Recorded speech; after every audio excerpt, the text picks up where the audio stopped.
ሰላም ሰላም ቤተሰብ እንዴት ናችሁ? እንዴት ከረማችሁ? እንዴት አደራችሁ? በሁሉም የዓለማችን ክፍል የምትገኙ ቤተሰቦቻችን ሰላማችሁ ይብዛ። ዛሬ ታላቁ የአውሮፓ ቻምፒየንስ ሊግ ይመለሳል። ሁለተኛ ጨዋታውን ቸልሲ በሜዳውና በደጋፊው ፊት ስታንፎርድ ብሪጅ ላይ የቀድሞ አሰልጣኙን ታሪካዊውን ታላቁን ጆዜ ሞሪኒዮን የሚገጥም ይሆናል። ቼልሲ ከቤኔፊካ ምሽት 4 ሰዓት ላይ የሚደረግ ጨዋታ ነው። ያው የተለያዩ ጨዋታዎች አሉ። ዛሬ ግን ቆይታ የሚኖረን በቸልሲና በቤኔፊካ ጨዋታ ዙሪያ ነው። አብራችሁን ቆዩ። ለዚህ ቤት አዲስ የሆናችሁ ሰብስክራይብ፣ ላይክ እና ሼር በማድረግ ቤተሰብ ሆኑ። መልካም ቆይታ። ቸልሲ የመጀመሪያውን የቻምፒየንስ ሊግ ጨዋታ መሸነፉ ይታወቃል። በባየር ሚዩኒክ አሊያንዝ አሬና ላይ 3-1 ተረቷል። ስለዚህ የዛሬውን ጨዋታ የማሸነፍ ግዴታ ውስጥ ሆኖ ነው የሚያደርገው። በእርግጥ አዲሱ ፎርማት ከተቀየረ በኋላ ብዙ ለውጦች አሉ። በፊት ሆም ኤንድ አዌይ ነበር ቲሞችን የሚያገኘው በምድብ ተደልድለው። አሁን ግን እንደዛ አይደለም። በነጥብ አብላጫ ነጥብ የሰበሰበ ነው ከውድድሩ ቀጥታ ወደ ቀጣይ ዙር የሚያልፈው።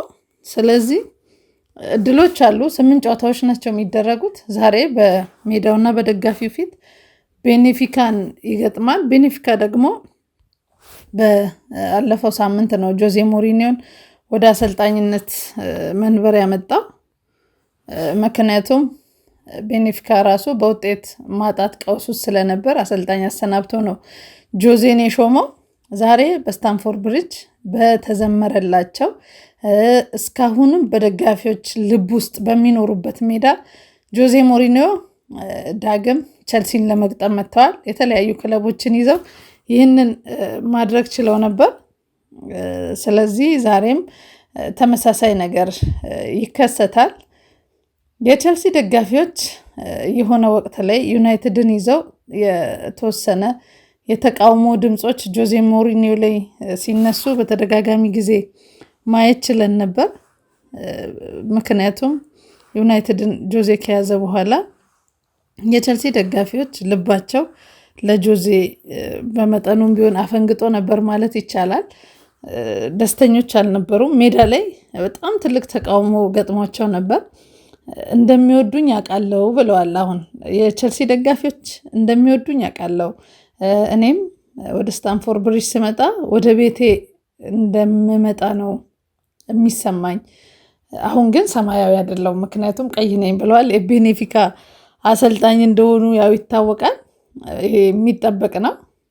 ግን ለማሸነፍ ነው ዛሬ የምመጣው ብለዋል። በጣም ያስገረመኝ ነገር ትላንትና ከጨዋታ በፊት የሚሰጠው ጋዜጣዊ መግለጫ ላይ ፕሪማች ኢንተርቪው ላይ ከኤንዞ ማሬስካ ይልቅ ለጆዜ ሞሪኒዮ የተሰበሰቡ ጋዜጠኞች ቁጥራቸው እጅግ በጣም ይበዛ ነበር። ጆዜ ሞሪኒዮ እንደሚታወቀው አነጋጋሪ ሀሳቦችን በመስጠት ጋዜጠኞች በቃ ለጽሁፍ የሚፈልጉት ለመከራከር የሚፈልጉትን ብዙ ርዕሶችን የሚሰጥ ሰው እንደሆነ ይታወቃል። በእንግሊዝ ፕሪሚየር ሊግ ቆይታው የሊጉ በቃ ለሚዲያ ድምቀት ነበር ጆዜ ሞሪኒዮ። በሳምንቱ ቸልሲ ሳምንት ሲመጣ ቸልሲ ተሸነፈ አሸነፈ ሳይሆን የጋዜጠኞችም የብዙ ጸሐፊዎችም ጉጉት የነበረው ጆዜ ሞሪኒዮ ምን ይላል የሚለው ነበር። ስለዚህ አሁንም ያንን ነገር ፍለጋ በጣም ብዙ ቁጥር ያላቸው ጋዜጠኞች ናቸው የጆዜ ሞሪኒዮ ፕሪማች ኢንተርቪው ላይ የተገኙት። የማሬስካ ቁጥራቸው በጣም ዝቅተኛ ነበር ከጆዜ አንጻር። ስለዚህ ጆዜ ሞሪኒዮ ለማሸነፍ ወደ ብሪጅ እንደመጡና ውጤቱን እንደሚፈልጉት ተናግረዋል። ግን ደግሞ ቸልሲ እጅግ በጣም ጠንካራ ቡድን እንደሆነ ጥሩ አሰልጣኝ እንዳላቸውም በዛው ጠቁመዋል። የኮል ፓልመር ያለመኖር ግን ለጆዜ ሞሪኒዮ ደስታን እንደሰጣቸውም አልሸሸጉም። እድለኞች ነን ያሉት ፓልመር ባለመኖሩ ደስ ብሎኛል፣ ጨዋታውን ለማሸነፍ የተሻለ ነገር ማድረግ እንችላለን፣ ምክንያቱም እሱ ምርጥ ተጫዋች ስለሆነ ብለዋል። ግን ሆኖም ደግሞ ፓልመርን ቢያጣም ቸልሲ ይሄን ያህል ይቸገራል ብዬ አላስብም።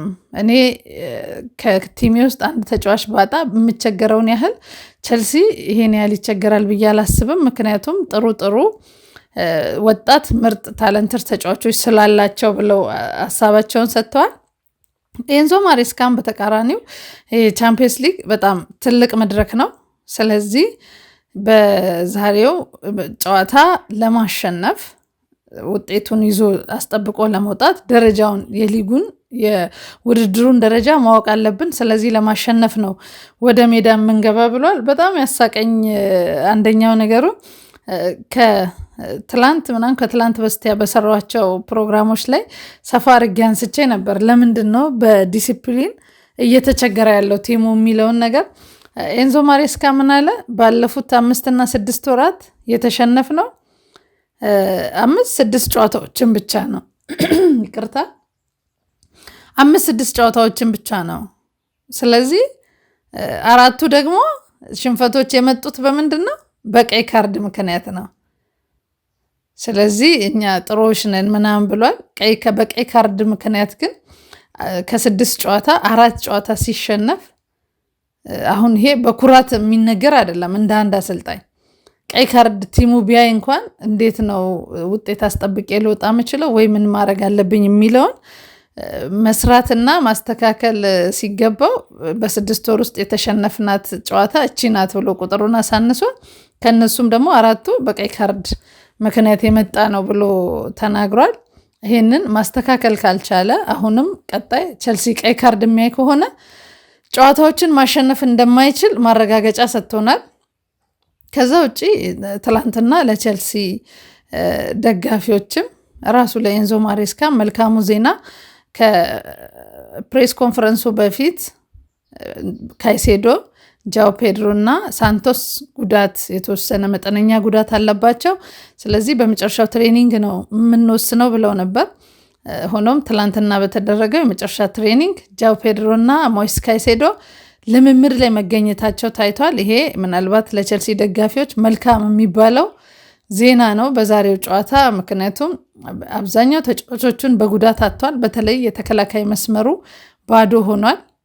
ፊት ለፊቱም የክለቡ ዋነኛ ክሬቲቪቲ ላይ የሚሳተፍ ጎሎችን ማስቆጠር በቃ የክለቡ ዋነኛ የልብ ምት ነው የሚባለው ኮል ፓልመር በጉዳት ምክንያት በዚህ ጨዋታ ላይ አይሳተፍም።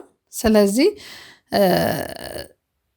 የጃው ፔድሮ በጉዳት ምክንያት ከዚህ ጨዋታ ውጭ ቢሆን ሌላ ራስ ምታት ነበር፣ ግን የመጨረሻ ልምምድ ላይ ታይቷል። ሞይስ ካይሴዶ የመሀል ክፍሉን 6 ቁጥሩን ቦታ በቃ ልክ እንደ ብረት ቆሞ ያለው ብቸኛው ተጫዋች እሱ ነው። እንደውም በአሁን ሰዓት በእንግሊዝ ፕሪሚየር ሊግ ላይ አሉ ተብለው 3 ምርጥ 6 ቁጥሮች ቢጠሩ የመጀመሪያ መጠራት የሚችለው ካይሴዶ ነው። ካይሴዶን ሳይኖረው ቼልሲ ምን ሊሆን ይችላል የሚለው በጣም የሚያሳስብ ነበር። ስለዚህ ሞይስ ካይሴዶም ትላንትና በመጨረሻው ልምምድ ላይ ተገኝቷል። ስለዚህ ካይሴዶም በጨዋታው ላይ እንደሚኖር ማረጋገጫዎችን ትላንትና በመጨረሻ ልምምድ ፎቶዎች አይተናል። ካይሴዶ ወደ ልምምድ ተመልሷል። ጂኦ ፔድሮም ይኖራል። ያው የተከላካይ ክፍል ነው ክፍተት የሚኖረው። ፊት ለፊቱ ደግሞ የምንም አይነት አሁን ኤንዞ ፈርናንዴዝ እንጂ ፈጣሪ አማካኝ የለውም፣ እየተጠቀመም አይደለም ያሉትንም። ስለዚህ በዛሬ ምሽቱ ጨዋታ ምን ሊጠብቀው ይችላል? በነገራችን ላይ ቤኔፊካም የመጀመሪያ ጨዋታውን ተሸንፏል። ስለዚህ የግድ እነሱም 3 ነጥብ ፈላጊዎች ናቸው። ምክንያቱም አሰልጣኝ ያሰናበቱት ከሽንፈት በኋላ ነው። አሸናፊነትን ወደ ውጤት ወደ ድል እንዲመልሳቸው ነው ጆዜ ሞሪኒዮን የቀጠሩት። ጆዜ ሞሪኒዮ ግን ዛሬ በቤቱ በነገሰበት የክለቡንም ታሪክ በቀየረበት በእርግጠኝነት አብዛኛው በአሁን ሰዓት ያለ የቸልሲ ደጋፊ ከጆዜ ሞሪኒዮ በኋላ የመጣ በጣም ብዙ ደጋፊ አለ። ቸልሲን እንዲደግፍ ምክንያት ጆዜ ሞሪኒዮ ምክንያት የሆነው በጣም ብዙ ደጋፊ ያለና ዛሬ በስታንፎርድ ብሪጅ ምን አይነት ድባብ ይኖራል፣ ምን ይጠብቀዋል የሚለው ከወዲሁ በጉጉት ይጠበቃል። ከዚህ በፊት የተወሰነ ጋዜጣዊ መግለጫ ላይ ቤቴን ከስታንፎርድ ብሪጅ 100 ሜትር ወይም 200 ሜትር ላይ ነው መስራት የምፈልገው፣ ምክንያቱም ይሄ ለእኔ ቤቴ ነው። ብዙ ክለቦችን አሰልጥኛለሁ። ለቼልሲ ያለኝ ፍቅር ግን የተለየ ነው። እኔ ብቻ ሳልሆን ቤተሰቦቼም ባለቤቴም ልጆቼም ቼልሲንና ለንደንን አጥብቀው ይወዳሉ። ስለዚህ ከቤታችን ወጥተን እዛው ወክ አድርገን ኳስ እንድናይ 200 ሜትር ላይ ነው ከስቴዲየሙ አጠገብ ቤቴን የምገነባው ብለው ነበር። ልጃቸው አሁን ለንደን እንደሚገኝ ይታወቃል። ለንደን ነው የምትገኘው። ስለዚህ መልካም አጋጣሚ ነው ወደ ለንደን ልጄንም ማየት እችላለሁ ብሏል ጆዜ። ባለቤታቸውና ሌላኛው ልጃቸው እዛው ፖርቹጋል አብሯቸው እንዳሉ ተናግረዋል። ስለዚህ ደጋፊው ጥሩ የሚሆንልኝ ይመስለኛል። ቢሆን ደስ ይለኛል። ካልሆነም ግን ችግር የለውም እኔ ጨዋታውን ለማሸነፍ ስለመጣው ብሏል። ስለዚህ ዛሬ በስታንፎርድ ብሪጅ ጆዜ ሞሪኒዮ ከኤንዞ ማሬስካ የቀድሞ የቼልሲ ታሪካዊ አሰልጣኝ በቼልሲ ደጋፊ ልብ ውስጥ በትልቅ ቦታ የተቀመጠው ታላቁ አሰልጣኝ ከኤንዞ ማሬስካ ጋር ከአዲሱ የቼልሲ በአዲሱ አብዮት ከአብራሞቪች በኋላ በፈነዳው አዲስ አብዮት ከቲሙ ጋር ያለው ከኤንዞ ማሬስካ ጋር ትልቅ ፍጥጫ ይጠብቃቸዋል። ዛሬ ውጤቱን ምን ትጠብቃላችሁ?